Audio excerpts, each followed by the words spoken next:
Welcome to part 5 of this instructional blues guitar series. The first 4, I'd highly recommend going back and checking those out. They basically cover the low end of things, the chords, bass line patterns and things like that. This lesson I'm going to cover mostly lead lines and soloing and tying all those ideas together.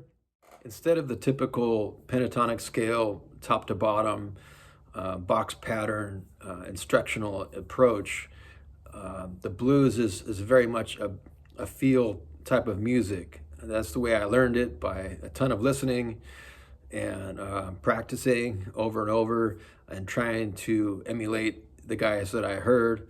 And that's the way I'll teach it. I'll do my best to go step by step, all the way from beginner to doing some advanced type single note style playing.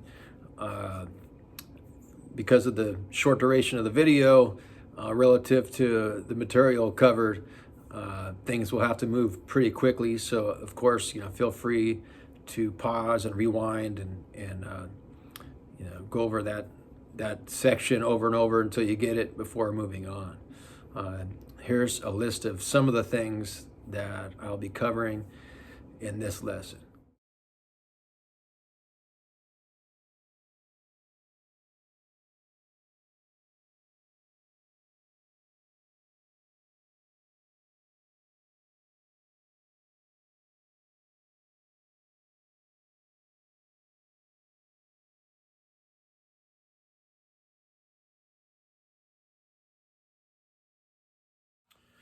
I'm going to jump right into this. I'm going to show you the home position. We're going to be starting in the key of A. In the key of A, you can count up 5 frets. This is going to be your home position, and this is how you find the root note of the key you're playing in. So here are the notes we're going to be playing. Again, this is in the key of A. On the high E string, we're going to be playing the 8th fret, 7th fret, 5th fret. On the B string, we're going to be playing, again, the 8th fret, 7th fret, 5th fret. On the G string, we're going to be playing 7th fret, 6th fret, 5th fret. And on the D string, 4th string, we're going to be playing just the root note here on the 7th fret. So together, it's going to sound like this.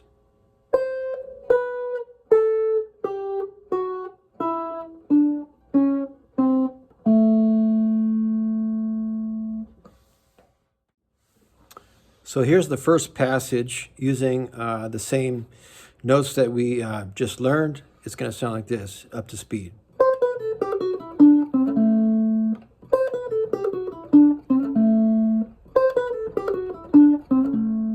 Okay, so that's 8, 7, 5, 8, 7, 5.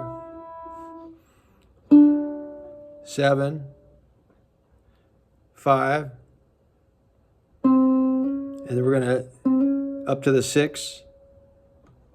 That's a hammer-on. So we're going to strike the note, and then, okay.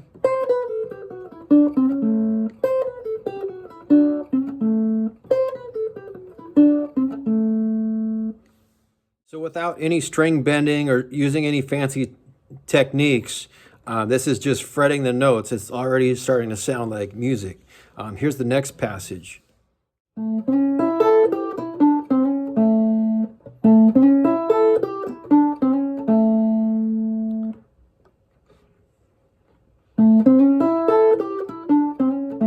Okay, so on the 4th string, 7th fret, and then 5th fret, 3rd string, and then you're going to hammer on to the 6th fret. So it's going to go, and then we're going straight down the 5th fret, the B string first, and then the E string. So it's going to go.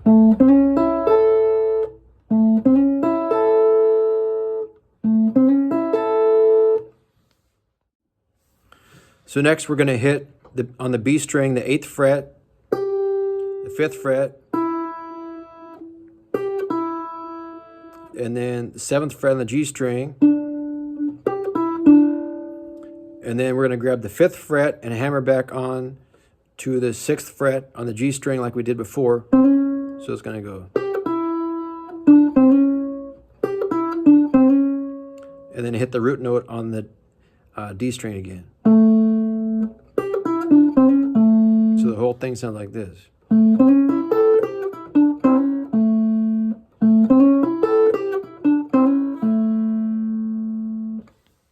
Okay, so the next thing is going to be this.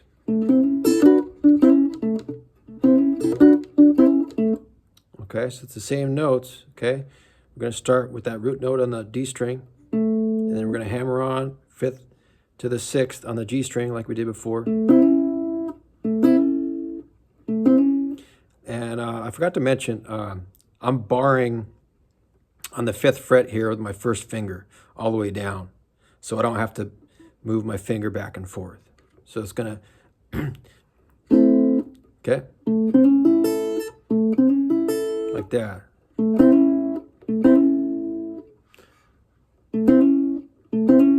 And then I'm kind of sweeping up.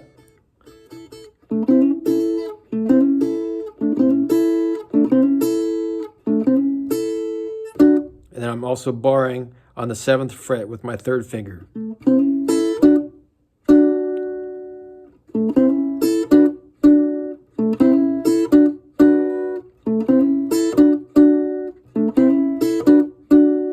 And then hammering on again.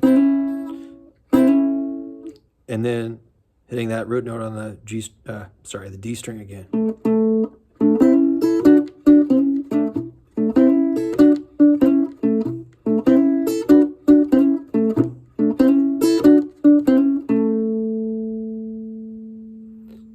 And that is your A chord right there, okay?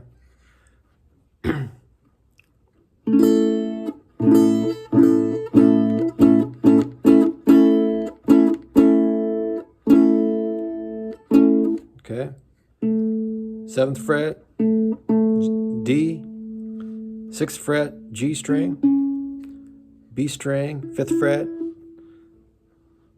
high E string, again 5th fret. So it's all that pattern that we're just working on, it's all right there.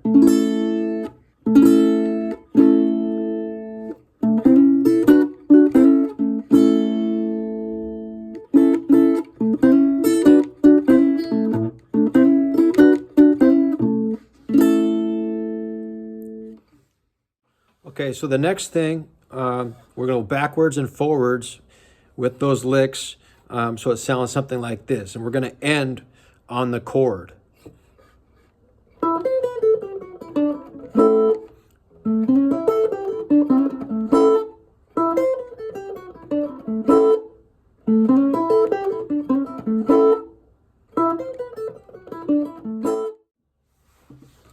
So B string, 5th fret, and then E string, 8, 7, 5. B string, again, 8, 7, 5. So that sounds like. And then G string, 7th fret. And then back to the B string, 5th fret. And then back to the G string, 7th fret.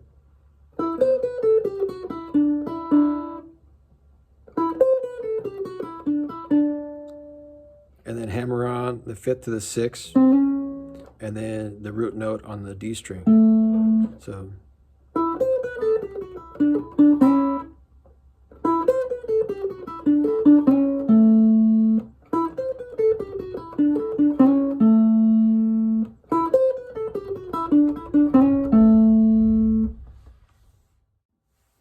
Okay, and then doing it forward, we're going to start from the root note on the D string, and then hammer on the G string 5th to 6th like we've done in the past, and then straight down that barred 5th fret.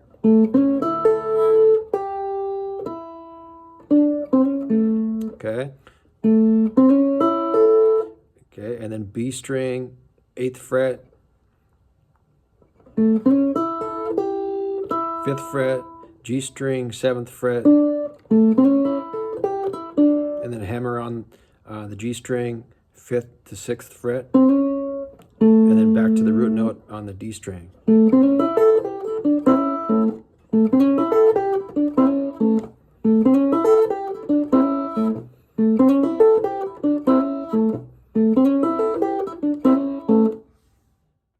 So we've been building layer by layer, and this next lick I'm about to show you is a typical introduction guitar piece that you'd hear in Arkansas and Memphis style guitar playing of the late 40s and early 50s. If you can get this down, this is a solid foundation for lead playing that will carry over to many different things.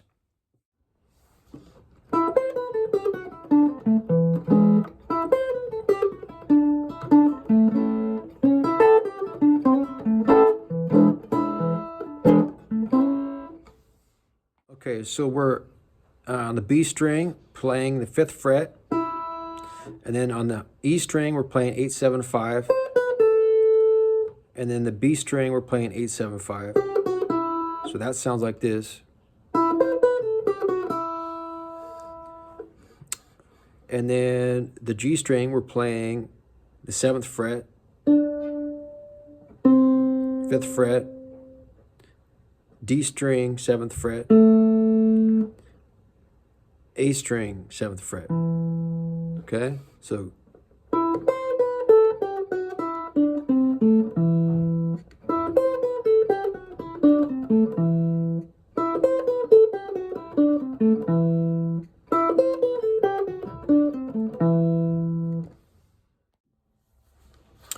okay, and then we're adding, this is the 5 when playing in the key of A. This is the 5, the E. Okay, so we're going to end that passage on the 5 chord. Okay.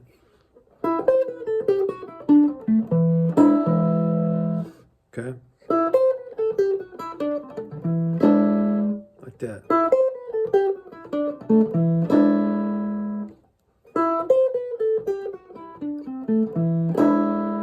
Okay, and then you repeat it again.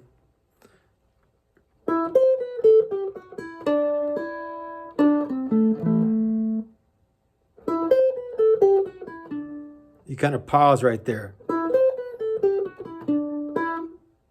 It's like a little bit of a stutter.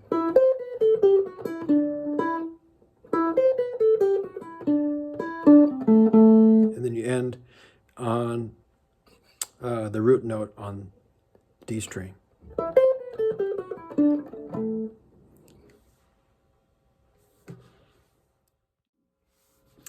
So far we have this.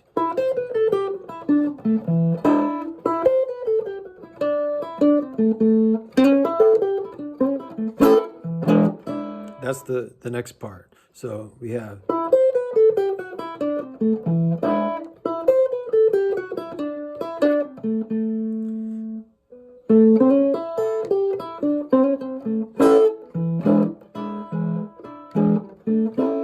Okay.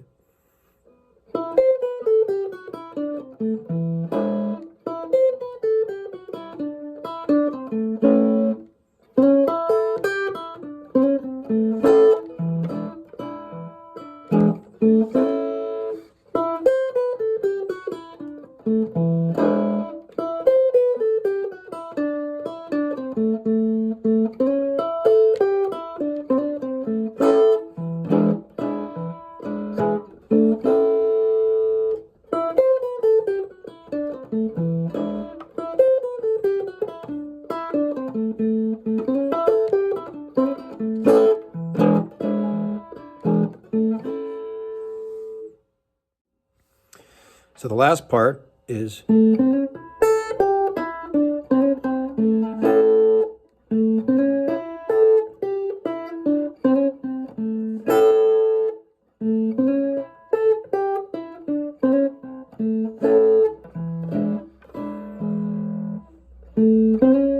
right, so 7, hammer on from the 5th to the 6th, like we've done before. Down, 5th fret, 5th fret. 7th fret, hammer on the 6th again.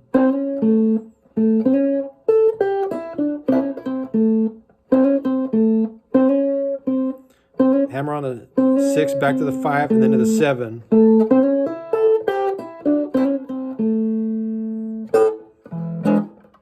You can hit that.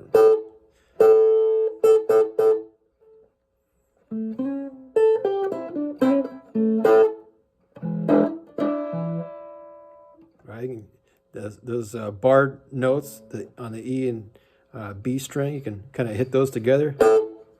And then hit that 7th chord again, and then finish it back with the 1 chord. A. All right, so the whole thing goes.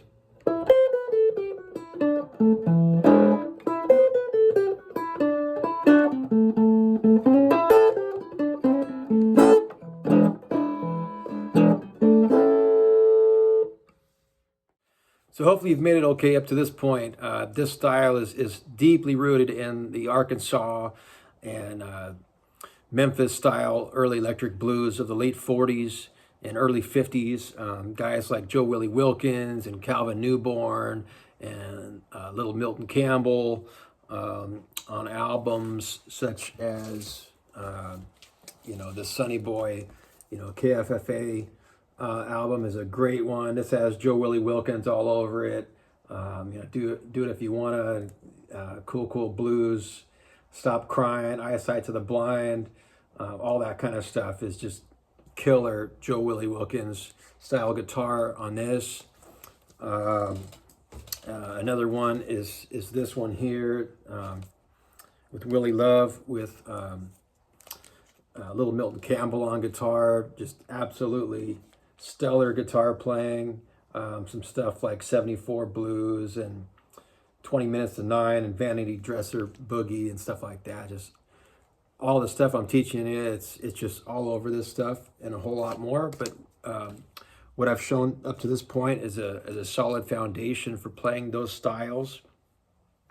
Also, Calvin Newborn on like Miss Martha May, B.B. King's first recordings. Calvin Newborn was playing guitar, not B.B. King, and he's heavily influenced by Joe Willie Wilkins and this style of guitar playing.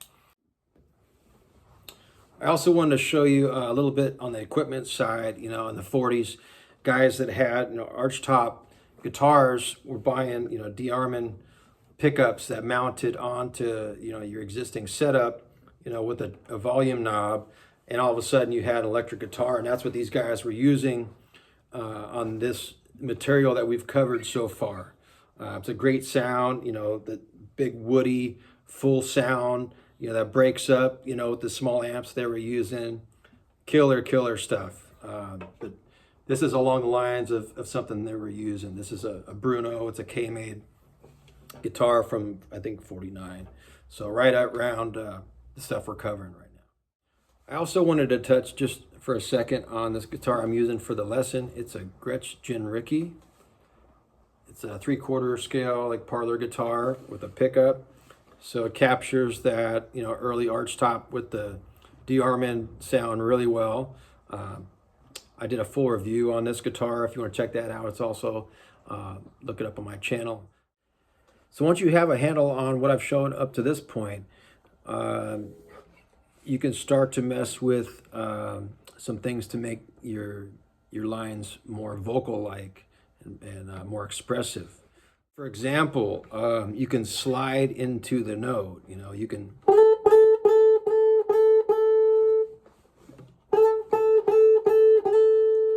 start your run with something like that, or like this.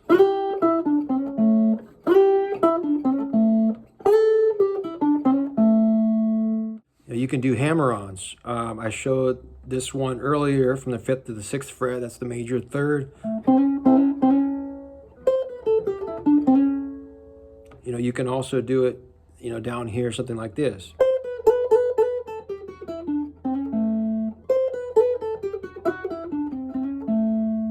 That's a great line to practice right there.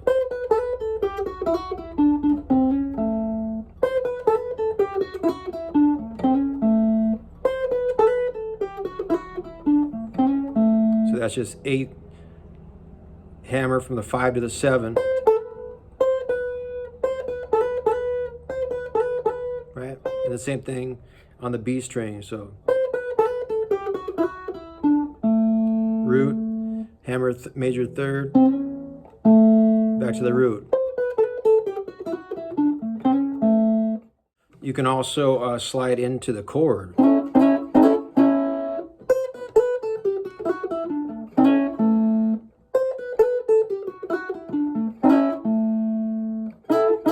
You can just slide into that double stop there.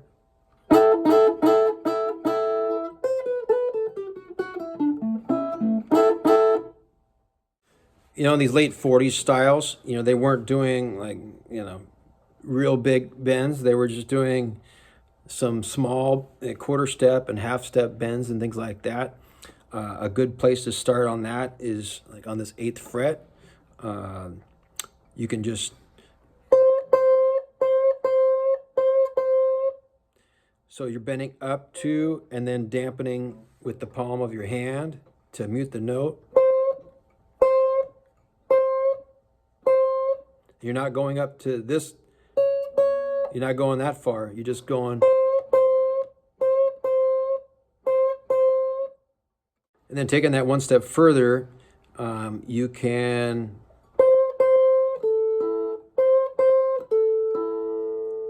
that's the 8th fret bend, and then 5th fret on the E string, 5th fret on the B string, so.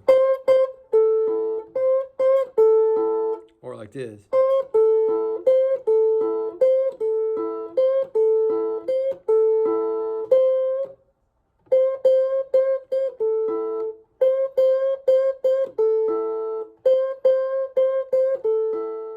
And then tying that concept in with some of the things we did earlier, you know, you could maybe do something like this.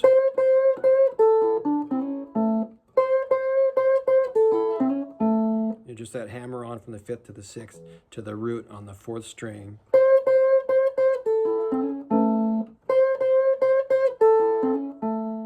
And then, you know, you could bend here on the G string. This is a real popular lick. You can bend this up and then keep, like we did earlier, keep the 5th fret barred here on the E and B strings. So you're bending this G string up.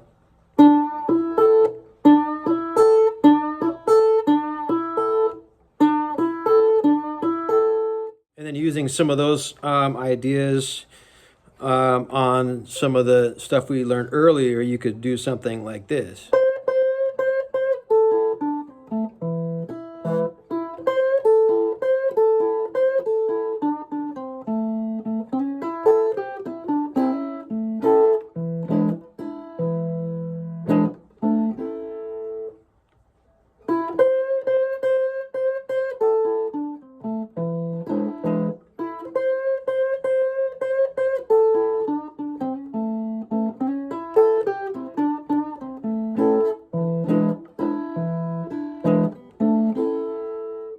also start to mess around with some vibrato.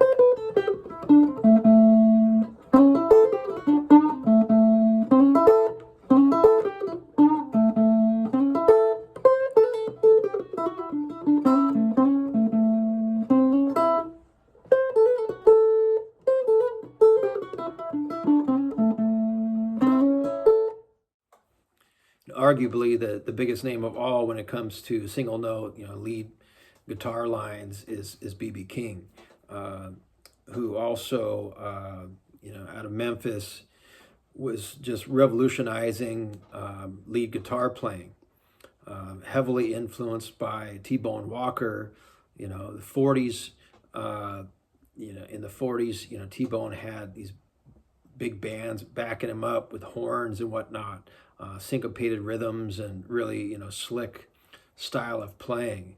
And BB with his, big voice, was taking some of the ideas that T-Bone implemented and expanding them in a way that mimicked his big voice.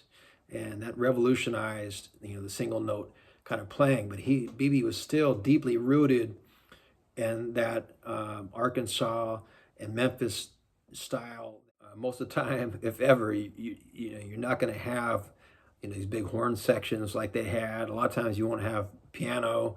So those things really filled in the cracks and allowed them the freedom to play with a lot of open space and just play a passage and then sing, and then the band was just filling in the cracks, and they could go back and forth very easily and freely. Today, you're not going to have that kind of backing. So, if you play the same kind of lines, that could sound pretty empty. So, I've included, kind of a country blues backing and implemented some of the Chicago blues ideas and meshed them together with some of the Arkansas and Memphis styles to kind of accompany myself, so that I can play, as a solo, a duo, trio, and with a band, in different situations. And it's just super fun to be able to back yourself up when you're playing at home or whatnot, to not have to always be dependent on these big, a big band backing you up. So just to touch on some of the chords that you're going to use in first position, and we already learned the A here. And we learned this over the 5, which is just a 7th chord. Here's a 9th chord. That'll be over the 4. You can also play it over the 5. And here's another 9th chord. This is one popularized by T-Bone.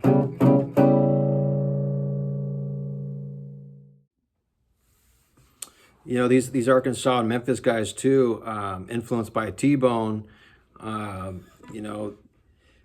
Most of them were up to that point playing 7th chords. It's kind of cool, when you're playing, you can play the 7th over the 5, and then play the jazzy or 9th chord over the 4. So you kind of have the best of both worlds between the country blues kind of feel and city blues. And what was kind of unique about T-Bone too is he would bend into notes, and sometimes instead of playing this note, he would start here on the 7th fret and bend up to it.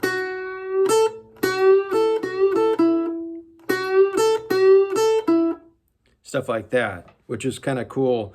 You can also do that, when bending this 3rd string. You can start here on the 8th fret.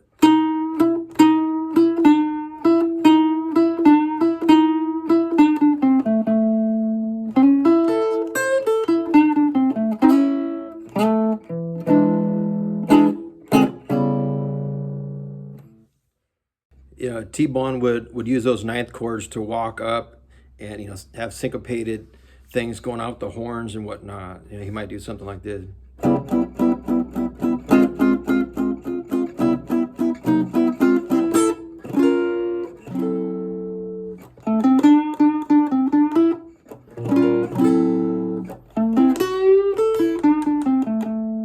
Stuff like that. Unfortunately, there's a big gap in the recordings, during World War II to see exactly,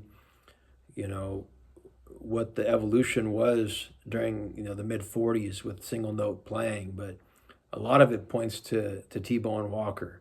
If you look at some of T-Bone's playing, these guys in Arkansas, like Joe Willie Wilkins and stuff, it's pretty similar. It's just more raw and not so dressed up, but it's a lot of the same notes, and it's that continual kind of picking. It's got a lot of similarities. And BB's playing was very similar to T-Bone's, just a little more vibrato, a little more string bending. He would branch out to a few more positions, but sticking to the kind of mostly the stuff that we've learned up to this point. I'll play something along the lines that BB might play in the early 50s.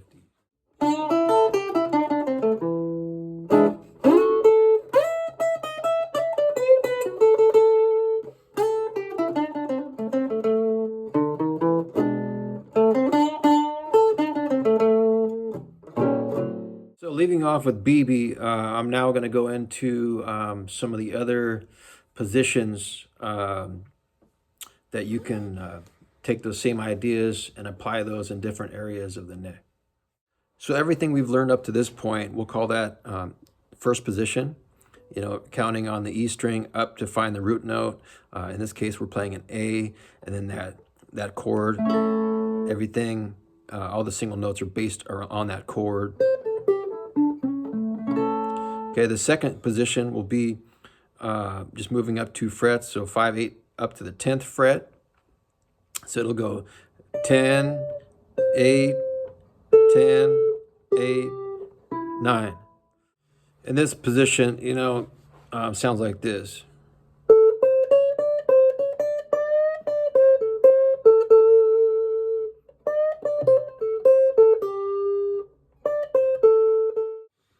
And to locate that position, we're going to use this chord shape here.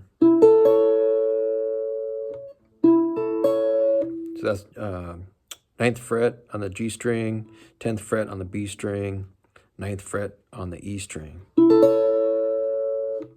So you can practice those licks and then end on that chord to get familiar with that reference point.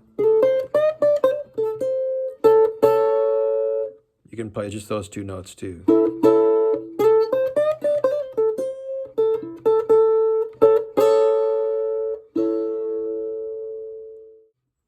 The third position is going to be based on this chord here. This is a real nice, kind of sweet sounding chord. That's the 1. You can also play it this way over the 4 and move that up 2 frets to play over the 5. But I don't want to complicate things too much yet, so we're just going to, for the sake of the reference point for this position, we're going to use this chord over the 1. That's 12 on the G, 10 on the B, and 12 on the E. This is one of my favorite positions too. It's really useful. BB would use it this way.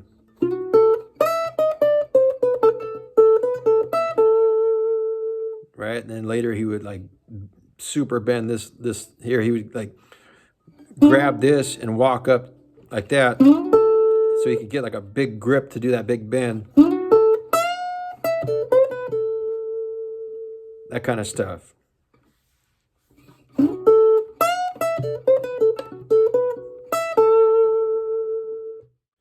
Chicago guys would use this position for things like this.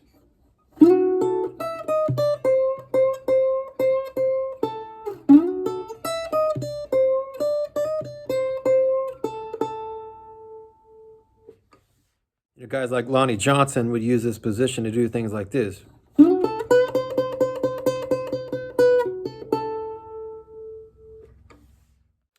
Also, I want to say, for the sake of this lesson and to keep things simple, we're going to be focused on just the top three strings, is G, B, and E, for all of these positions. So far, in first position, just to recap, we have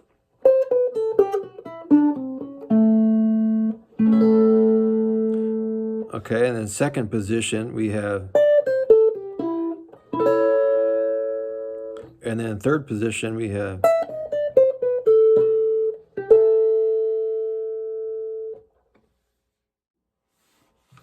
okay, the fourth position is going to be based around this or this. Okay. This is a comment like double stop bend. And then the root is right on top, right there.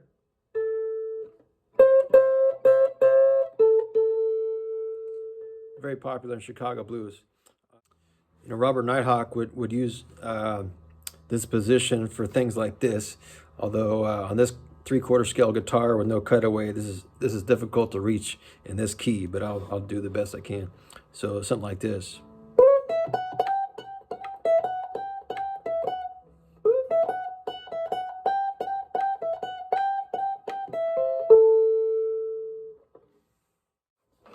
All right, so the fifth and final position I'm going to show, still in A, is based on this long A chord. There's the seventh, there's the long. Okay, and some notes you can mess with around there are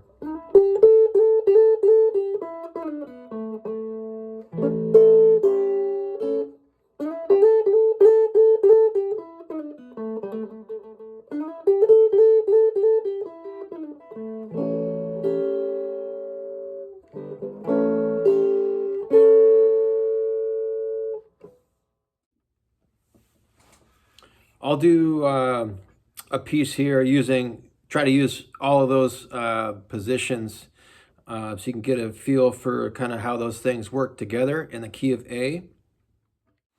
I want to say too, the key of A is kind of the cake and get to eat it too kind of key, because you have the open strings so you can drive the rhythm, and you still have your first position is right in the middle of the neck essentially. So you can go in both directions to do lead lines while still holding down the bottom end. So it's a great key. In this demonstration, using all of those positions that we've learned up to this point, I'm also going to be including some of the double stop runs and chord buildups and things like that I introduced in the first 4 lessons of this series. So if you didn't see those, you should go back. Otherwise, some things you'll be lost on.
You know, there's a big misconception that, maybe, these old guys were sitting down and playing because they were lazy or something. But contrary to that philosophy, your feet are the most underrated instrument around. I mean, your feet are such an integral part of the music.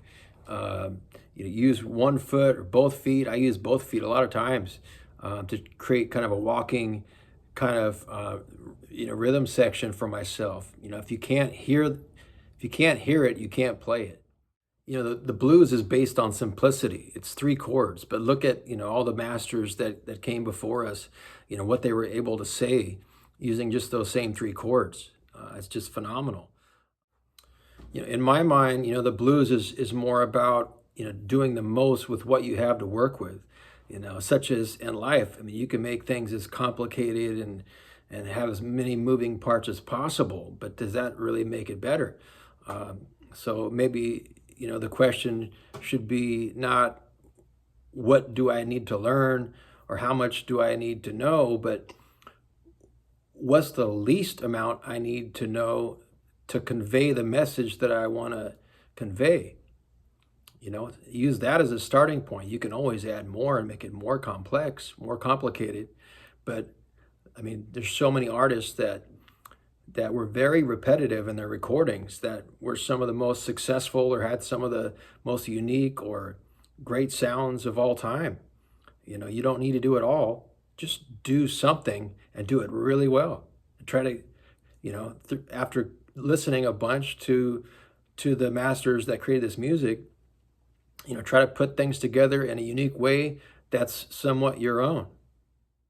So using those 5 positions that we learned in A, I'll show you those and how they work in the other commonly used keys in blues. So we'll start in the key of E.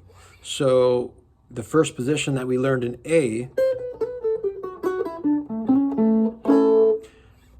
in E will be here, okay? So that chord will be this, okay? And it'll sound like this. We're gonna use open strings.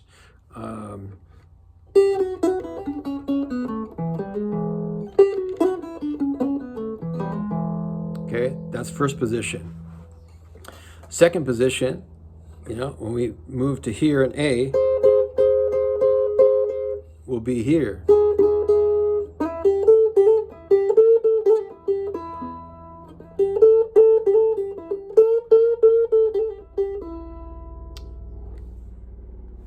The third position will be here.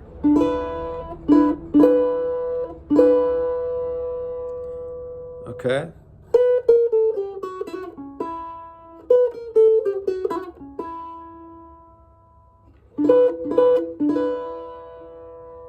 Fourth position will be here, based on this double stop bend.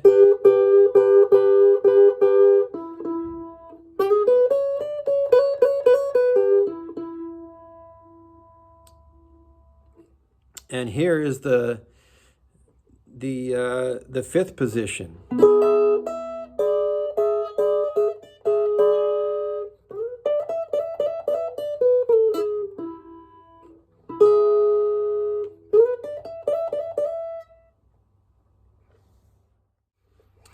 And unique to E, at least on my guitar, the first position can be replicated down here at the 12th fret. All the notes repeat on the 12th fret. So what we learned here at first position in A and down here can be duplicated up here on the 12th, 13th, 14th, 15th fret, okay?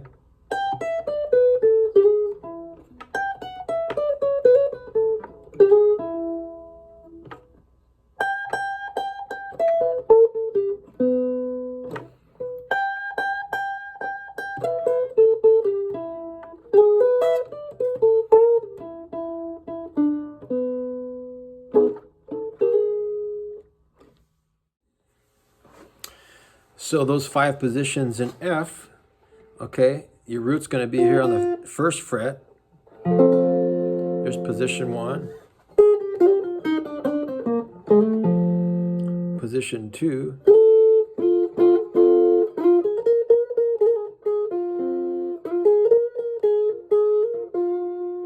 Okay.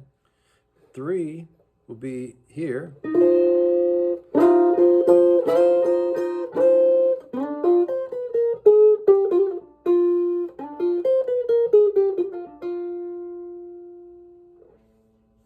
Position 4 will be here.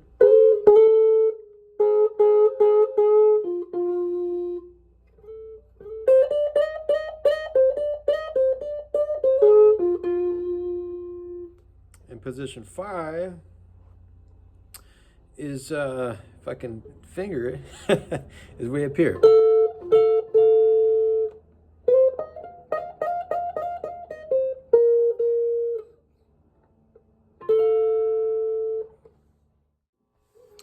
In the key of G, the root note is on the 3rd fret here. So first position, 2nd position,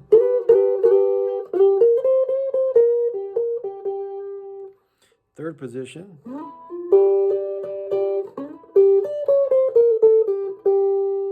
4th position,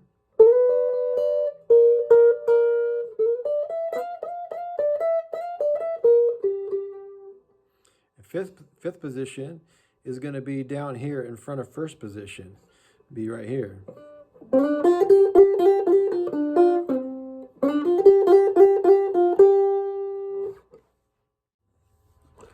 We'll skip over A flat. I don't use that one too much, if at all.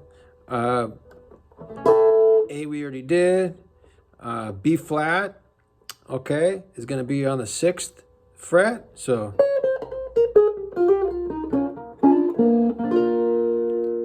okay, 2nd position will be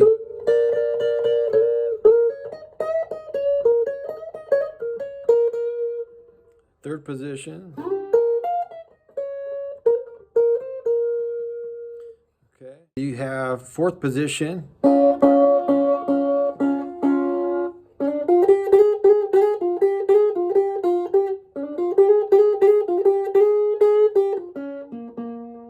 Okay, and 5th position.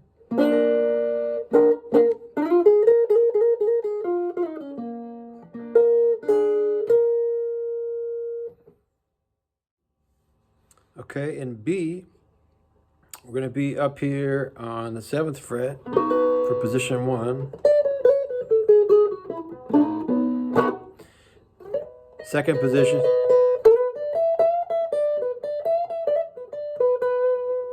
Third position. Okay. 4th position.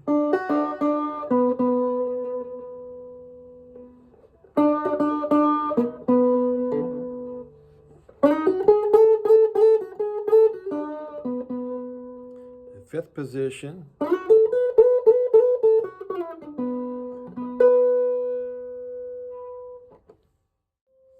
Okay, in the key of C, we're going to be on the 8th fret for position 1.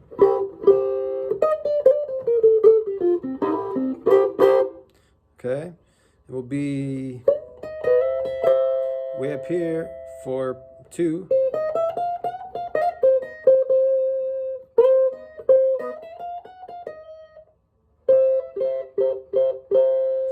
And for 3, we're down here.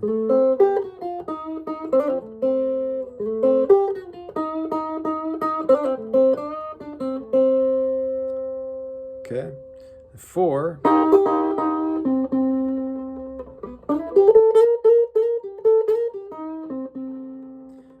Okay, and 5.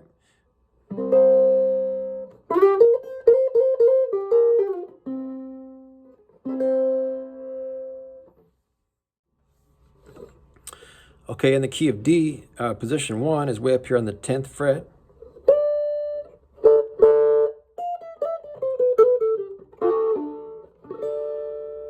Okay, 2nd position is just a regular D.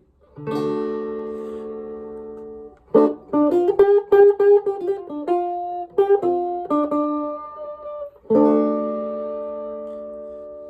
third position.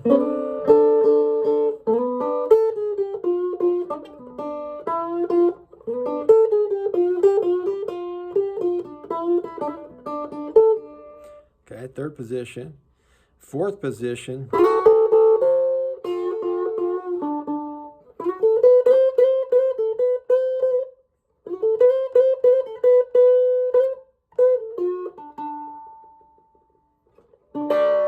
Fifth position.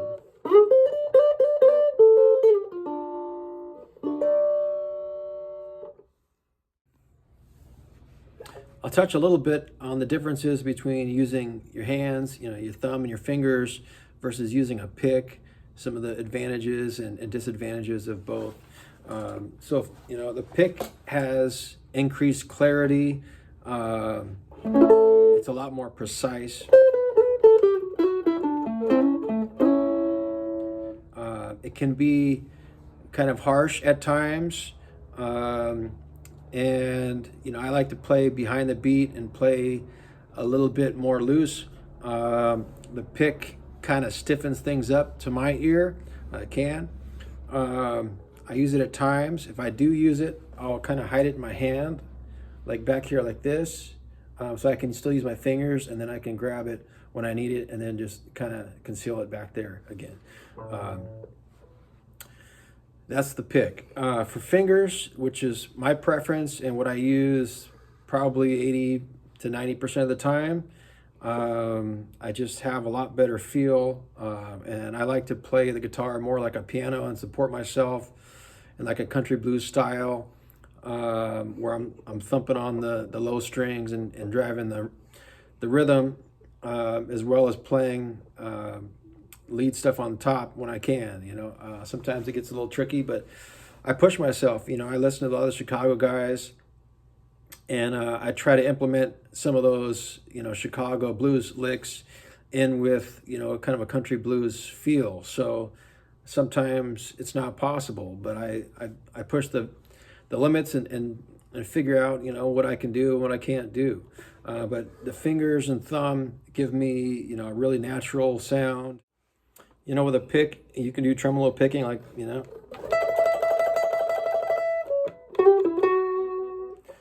so my fingers, I can do something similar, just brushing them back and forth.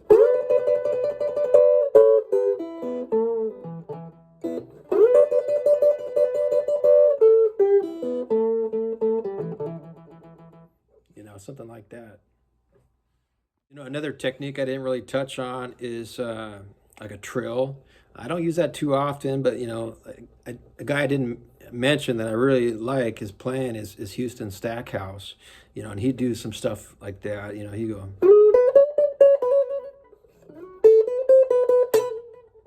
stuff like that.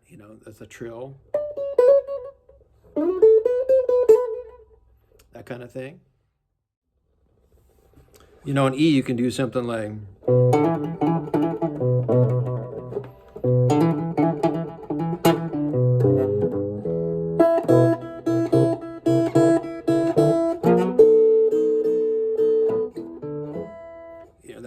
that kind of trill works pretty well.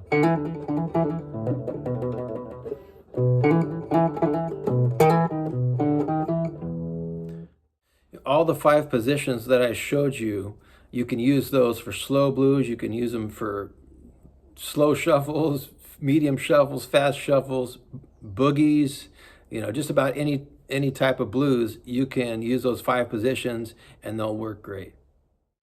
You need to do a lot of listening to the masters. Those guys did things like nobody else. No matter how much somebody knows or how things advance, those guys who created the music, it's just not going to get any better.